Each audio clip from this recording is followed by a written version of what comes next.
Halo semuanya, selamat datang di Kisah Bijaksana. Kali ini kita akan menceritakan sebuah kisah yang akan menjabarkan cara bagaimana memulai passive income atau membuat uang bekerja untuk kita, di mana kita bisa mendapatkan uang meski saat tertidur.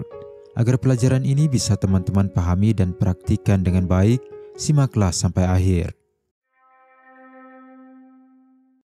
Suatu ketika di sebuah desa yang cukup ramai, hiduplah seorang pemuda berusia 25 tahun bernama Rian. Rian sehari-hari menghabiskan waktunya bekerja di sebuah toko swalayan. Pekerjaan ini sudah ia geluti selama 5 tahun. Tidak ayal dari yang awalnya ia bekerja sebagai pelayan di toko itu, kini ia sudah menduduki jabatan yang cukup baik.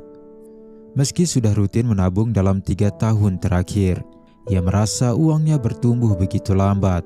Sebab itu ia mulai berpikir, bagaimana caranya ia bisa membuat uangnya bekerja untuknya. Bagaimana agar uangnya bisa menghasilkan tanpa ia harus capek-capek mengelolanya. Karena seperti yang ia tahu, ia tidak memiliki cukup waktu untuk dibagi dengan pekerjaannya di toko yang sudah ia cintai. Hingga suatu hari pada hari libur, ia memutuskan untuk menemui Pak D-nya yang tinggal di desa sebelah.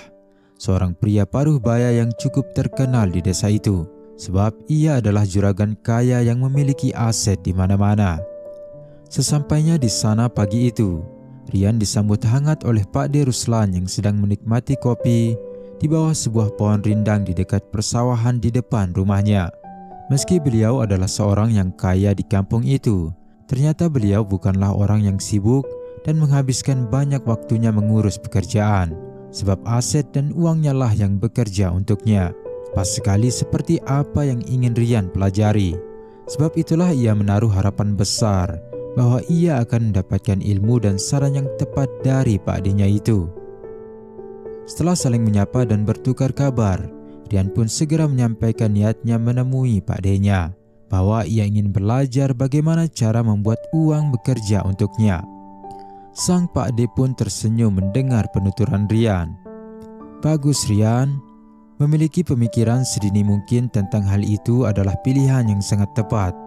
Dan perlu kamu tahu bahwa passive income tidak selalu tentang investasi, menabung emas, atau membutuhkan uang dalam jumlah besar. Jika pandanganmu terbuka, uang 1 juta pun bisa kamu buat bekerja untukmu. Jika uang 1 juta saja ada caranya, tentu jika kamu punya lebih, maka kamu akan memiliki lebih banyak peluang dan beragam pilihan. Dan itulah yang akan Pak D lakukan sekarang, yaitu membantumu membuka pikiranmu. Buka Pak D Ruslan yang serta-merta membangkitkan semangat Rian, sebab inilah alasannya datang bertamu hari ini. Ada 7 langkah yang akan Pak D jelaskan secara berurut Rian, jadi dengarkan baik-baik. Buka Pak D Ruslan. Langkah pertama jika ingin memiliki passive income atau membuat uang bekerja untukmu, sudah pasti memiliki uang. Uang bisa kamu dapatkan dari gaji dan upah kerja. Dan saran Pak D, hindarilah mendapatkan uang dari pinjaman sebagai modal jika kamu adalah seorang pemula. Bekerja dan menabunglah sedikit demi sedikit, maka itu akan lebih aman. Bagaimana Rian? Apakah kamu mengerti? Tanya Pak D Ruslan memastikan Rian memperhatikan apa yang ia sampaikan. Rian yang sedari tadi lebih antusias daripada yang Pak D-nya kira, tentu saja mengangguk dengan mantap. Iya tentu Pak D, aku mengerti. Lalu setelah memiliki uang, apa yang harus aku lakukan? Tanya Rian penasaran. Pak D Ruslan yang melihat Rian terlalu terburu-buru, hanya tertawa ringan. Lalu ia melanjutkan. Setelah kamu menyiapkan uang, kamu perlu belajar untuk langkah yang kedua, yaitu tunda keinginan membeli barang mahal. Hindari dulu membeli HP mahal, mobil, atau membangun rumah jika bukan kebutuhan atau mendesak. Ponsel mahal harganya akan turun, biaya harian mobil, pajak, dan perawatannya cukup berat bagi orang pas-pasan. Dan membangun rumah membutuhkan biaya yang tidak sedikit. Tunda dulu keinginan itu dan alokasikan dana tersebut untuk membangun passive income. Tentu ada waktunya kamu memiliki semua itu, dan akan Pak D beritahukan nanti di belakang. Rian yang mendengar penuturan Pak D-nya sedikit lega, sebab mau bagaimanapun, ia sebagai seorang pemuda tentu mendambakan memiliki barang-barang mahal. Baik Pak D, aku memiliki sedikit tabungan, dan saran dari Pak D rasanya cukup masuk akal. Jika aku membeli barang mahal padahal uang masih pas-pasan, yang ada uangku akan menurun nilainya atau bahkan habis, ucap Rian dengan wajah cukup serius. Bagus Rian, pikiranmu sudah mulai terbuka sekarang. Sekarang waktunya kita masuk ke bagian pelajaran yang paling menarik, ucap Pak D Ruslan sambil mengajak Rian beranjak dari tempat duduknya. Ia kemudian mengajak Rian melangkah melihat keadaan desa. Langkah yang ketiga dan yang paling menarik ialah mencari peluang passive income. Buka pikiranmu seluas mungkin, lihat apa yang ada di sekitarmu, lingkunganmu, hingga carilah referensi dari sosial media atau internet. Luangkan waktu untuk mencari peluang passive income yang sesuai dengan minat dan kemampuanmu. Pak Ruslan kemudian menunjuk sebuah rumah yang dipenuhi para bocah yang sedang main gadget. Lihat Rian, itu rumah Rudy. Dia memulai passive income wifi rumahan bahkan dengan modal di bawah 500.000. Dan lihatlah kandang ayam yang cukup luas di rumah sebelahnya. Itu pun dulu dimulai dengan uang di bawah 500.000. Rian sedikit ternganga melihat keadaan itu, sebab tidak pernah terpikir olehnya sebelumnya jika uang kecil bisa juga dipekerjakan. Semakin jauh berjalan di desa yang asri itu, Pak D Ruslan terus menunjukkan berbagai referensi kepada Rian untuk membuka pikirannya. Dari penduduk yang menyewakan kendaraan, sawah yang digarap dengan sistem bagi hasil, hingga rumah yang dikontrakan. Rian, Pak D menunjukkan semua ini kepadamu agar pikiranmu terbuka untuk melihat peluang yang ada, dari yang modal kecil hingga modal besar. Iya Pak D, aku sedikit terkejut. Ternyata ada begitu banyak peluang yang tidak saya lihat. Mungkin sebab aku terlalu fokus bekerja, ucap Rian kikuk sambil menggaruk kepalanya yang tidak gatal. Selanjutnya dalam perjalanan pulang, Pak D Ruslan melanjutkan. Langkah yang keempat yang bisa kamu ambil selanjutnya adalah realisasikan salah satu peluang itu. Setelah menemukan peluang yang menarik, segera realisasikan dengan menggunakan tabungan yang ada. Jangan menyusun rencana terlalu lama atau menunggu rencanamu sempurna, karena kendala dan tantangan yang sebenarnya hanya akan kamu temui jika kamu sudah memulai. Jadi percuma saja menyusun rencana terlalu lama atau menunggunya matang. Kamu hanya akan menghabiskan waktu. Dan ingatlah satu hal penting ini. Jika kamu adalah seorang pemula, mulailah dengan modal kecil. Tidak perlu terburu-buru Rian. Memulai passive income dengan modal besar, resikonya juga besar. Dan mengambil resiko besar bagi seorang pemula itu tidak cukup bijak.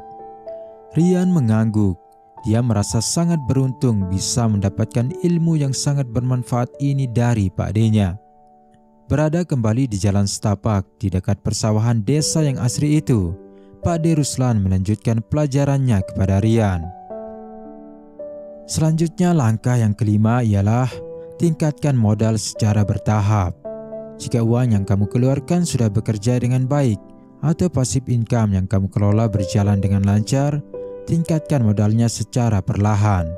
Gunakan keuntungan yang kamu peroleh untuk memperbesar skala usahamu.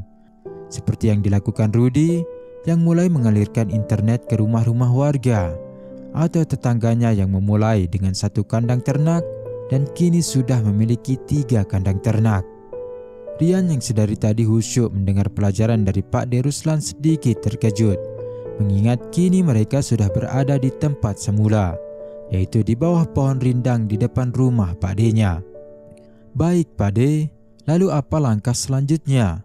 Rasanya aku sudah tidak sabar untuk mencari ide passive income yang bisa aku coba, ucap Rian mendesak Pak D-nya untuk menuntaskan pelajarannya hari ini. Pak D Ruslan yang melihat semangat menggebu-gebu pemuda itu tentu merasa cukup puas. Ia senang sebab pemuda itu benar-benar memahami apa yang ia sampaikan. Baiklah, langkah yang keenam yang bisa kamu coba selanjutnya ialah coba mulai passive income yang lain. Jangan suruh uangmu bekerja hanya untuk satu jenis passive income. Cobalah memulai passive income yang lain dengan langkah yang sama. Siapa tahu kamu menemukan penghasilan baru yang lebih menguntungkan. Selain memaksimalkan keuntungan, hal ini juga bisa meminimalisir risiko jika passive income-mu yang pertama sudah tidak menguntungkan. Di tahap ini sebenarnya baik-baik saja jika kamu ingin menabung untuk membeli barang mahal. Tapi belanjakanlah tidak lebih dari 50% keuntungan yang sudah kamu dapat. Membeli barang impian untuk mengapresiasi hasil kerja kerasmu juga merupakan hal yang penting. Ucap Pak D. Ruslan menyegarkan kembali semangat anak muda itu. Dan langkah yang terakhir adalah sabar, konsisten, belajar, dan adaptasi. Membangun passive income itu membutuhkan waktu yang tidak sebentar. Jadi bersabarlah jika kamu tidak melihat hasil yang instan. Selanjutnya lakukan secara konsisten dan jangan setengah-setengah. Teruslah belajar dan ikuti perkembangan zaman. Jangan sampai kamu malas belajar sehingga telat beradaptasi. Sebab sebagian besar passive income yang gagal disebabkan telatnya beradaptasi. Tutup Pak D. Ruslan mengakhiri pelajarannya kepada Rian. Rian yang adalah seorang pemuda zaman sekarang tentu terpikirkan banyak ide-ide di luar dari apa yang Pak D-nya jabarkan. Ia tahu dengan ketujuh langkah yang disampaikan Pak D-nya, ia bisa memulai passive income yang ia kehendaki dan mengembangkannya. Setelah menyantap makan siang yang dihidangkan budenya, Rian pun berpamitan dengan wajah puas. Ia berharap dengan ketujuh langkah yang telah ia dapatkan dari Pak D-nya, ia bisa membuat uangnya mulai bekerja untuknya. Teman-teman, semoga kisah ini bisa membuka pandangan kita untuk melihat lebih luas peluang yang ada dan juga bisa memberikan gambaran langkah-langkah yang bisa teman-teman ambil jika ingin mempekerjakan uang atau memulai passive income. Jangan lupa tinggalkan like dan komentar positif jika video ini membantumu. Terima kasih dan sampai jumpa di kisah berikutnya.